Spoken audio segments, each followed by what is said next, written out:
Welcome to হৃদয় বাগেরহাট। প্রিয় viewers, আজকে ঘুরে দেখব কার্তিক দিয়া বাজার। তো আর একটু সামনেই কার্তিক দিয়া বাজার, তো চলেন ঘুরে আসি। যারা নতুন দেখতেছেন হৃদয় বাগের পেজটি ফলো দিয়ে সাথে থাকবেন এবং এই কার্তিক দিয়া এলাকার ভিডিওটি শেয়ার করে দিবেন। চলুন ঘুরে আসি কার্তিক দিয়া বাজার। প্রিয় ভিউয়ার্স, বাগেরহাটের অসাধারণ একটি এলাকা কার্তিক দিয়া বাজার। যাত্রাপুর থেকে আনুমানিক 5-6 কিলোমিটার হবে কার্তিক দিয়া বাজার। তো এই কার্তিক দিয়া বাজারে খুব ছোটবেলায় এসেছিলাম। এখানে আমার দাদার শ্বশুর বাড়ি। তো সেই সুবাদে আমি আমার দাদির সাথে একবার এসেছিলাম এখানে, দাদির বাপের বাড়িতে। যদিও আমি সেই বাড়িটি চিনি না, তবে এতটুকু মনে আছে যে এই কার্তিক দিয়া বাজারের খুবই কাছাকাছি কার্তিক দিয়া বাজারে একটি খেয়াঘাট আছে, সামনে একটা নদী ছিল, এতটুকুই মনে আছে। অনেক ছোটবেলায় এসেছিলাম, তখন আমার আনুমানিক বয়স হবে 7 থেকে 8 বছর। তো এই যে কার্তিক দিয়া বাজারটা, অনেকদিন ধরেই ইচ্ছা ছিল এই বাজারটিতে আসবো। বেশ বড় সড়ো পুরনো একটি গাছ দেখলাম। এই পুরনো গাছগুলো এখন আর তেমন একটা দেখা যায় না। বাজারটা সম্পর্কে হয়তো আমার এর কখনো ধারণা নেই বা মনেও নেই বাজারটা কেমন ছিল বা এখন কেমন। তবে গ্রাম এলাকা, সেই সুবাদে বাজারে বেশ বড়সড় একটি মসজিদ আছে। বাম সাইডে যে খেয়াঘাটটির কথা আমার মনে আছে। নদীটি যদিও এখন ছোট হয়ে গিয়েছে, আগে অনেক বড় একটি নদী ছিল। তো এখানকার যারা যারা আছেন কমেন্ট করবেন এবং ভিডিওটি শেয়ার করে দিবেন। তো আমি যখন এসেছিলাম তখন ঠিক বিকাল 3টা হবে। তো যার কারণে কিন্তু প্রচণ্ড রোদ, এবং আমি যাচ্ছি যেদিকে সূর্যের দিকে, মানে অর্থাৎ পশ্চিম দিকে আমি যাচ্ছি রাস্তার, যার কারণে কিন্তু ক্যামেরার উপর বারবার সূর্যটা এসে পড়ছে।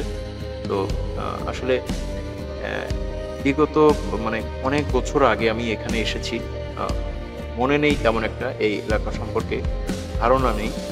তো আমি গিয়েছিলাম হদেরহাট, সেখান থেকেই ব্যাক করছিলাম।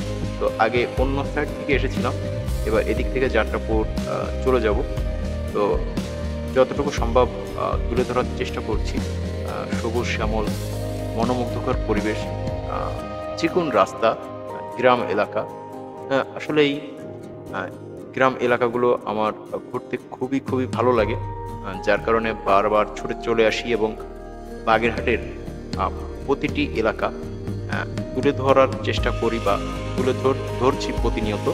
তো আপনারা শেয়ার করে দিবেন যাতে অন্য এলাকার মানুষ চিনতে পারে, জানতে পারে। তো আসলে সূর্যের কারণে ভিডিওটা মাঝে মাঝে খুবই বিরক্ত হচ্ছি যে সূর্যটার সামনে, যার কারণে কিন্তু বারবার ক্যামেরার উপর এসে পড়ছে সূর্যটা। তো আসলে আমরা যারা রোড ব্লগ করি বা মোটো ব্লগ করি, সূর্যের দিক বিবেচনা করে ভিডিওটা করতে হয়। স্পেশালি এটা আমি যদি সকাল টাইমে আসতাম তখন এদিক থেকে গেলে ভিডিওটা খুব সুন্দর হতো।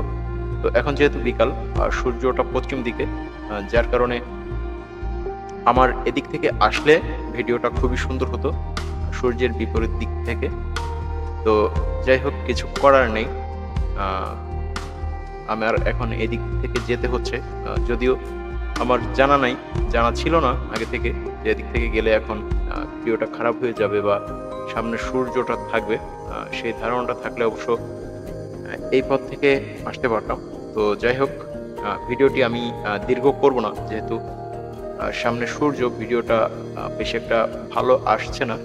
আর অনেক রোদ, বাগান এলাকা, খুবই মনোমুগ্ধকর পরিবেশ। তো যাই হোক, সবাইকে ভিডিওটি শেয়ার করার অনুরোধ রইল। যারা নতুন দেখছেন হৃদয় বাগেরহাট পেজটি ফলো দিয়ে সাথে থাকবেন। আমি চেষ্টা করে যাচ্ছি প্রতিনিয়ত আমার ভিডিও কার্যক্রম চালিয়ে যাওয়ার এবং এক একটি এলাকা তুলে ধরার জন্য। তো এই এলাকার যারা যারা আছেন কমেন্ট করতে ভুলবেন না, শেয়ার করতে ভুলবেন না। এখানে একটা মাদ্রাসা মনে হচ্ছে, যারা এখানকার আছেন কমেন্টে জানাবেন। তো যাই হোক, ভিডিওটি আজকে আর দীর্ঘ করব না, এখনকার মতো বিদায় নিচ্ছি। সবাই ভালো থাকবেন, সুস্থ থাকবেন। আবারও হৃদয় বাগেরহাটের সাথে থাকার অনুরোধ রইল। আল্লাহ হাফেজ।